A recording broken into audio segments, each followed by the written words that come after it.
गंगा और जमुना की कहानी बहुत ही पुरानी और मार्मिक है। ये दोनों बहनें स्वर्ग की अप्सराएं थीं और उनका रूप और गुण सभी देवताओं में प्रसिद्ध थे।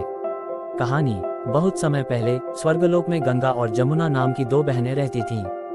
गंगा बड़ी बहन थी जबकि जमुना छोटी। दोनों बहनों में गहरा प्रेम था और वे हमेशा एक दूसरे का साथ देती थीं। स्वर्ग के हर कोने में उनकी सुंदरता और प्रेम की चर्चा होती थी। एक दिन देवताओं ने पृथ्वी पर जीवन को अधिक सुंदर और पवित्र बनाने का निर्णय लिया। उन्होंने गंगा और जमुना से कहा कि वे पृथ्वी पर जाकर नदियों के रूप में प्रवाहित हों और वहां के लोगों को जीवन दान दें। गंगा और जमुना को ये बात सुनकर पहले तो दुख हुआ, क्योंकि उन्हें अपना स्वर्गलोक छोड़ना पड़ रहा था। लेकिन उन्होंने अपने कर्तव्य को समझा और देवताओं की आज्ञा मानी। गंगा और जमुना जब पृथ्वी पर आई तो दोनों ने वादा किया कि वे एक दूसरे का साथ कभी नहीं छोड़ेंगी। गंगा ने हिमालय की चोटियों से उतरकर अपने प्रवाह की शुरुआत की और जमुना ने भी उसकी राह पर चलते हुए अपने प्रवाह को आरंभ किया।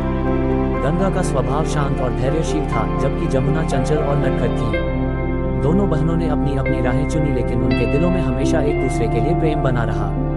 वे एक दूसरे से मिलने के लिए व्याकुल रहती थीं। आखिरकार वे समय आया जब गंगा और जमुना इलाहाबाद प्रयागराज में एक दूसरे से मिली। इस मिलन का दृश्य बहुत ही अद्भुत था। दोनों बहनों ने एक दूसरे को गले लगाया और उनकी खुशी का ठिकाना नहीं रहा।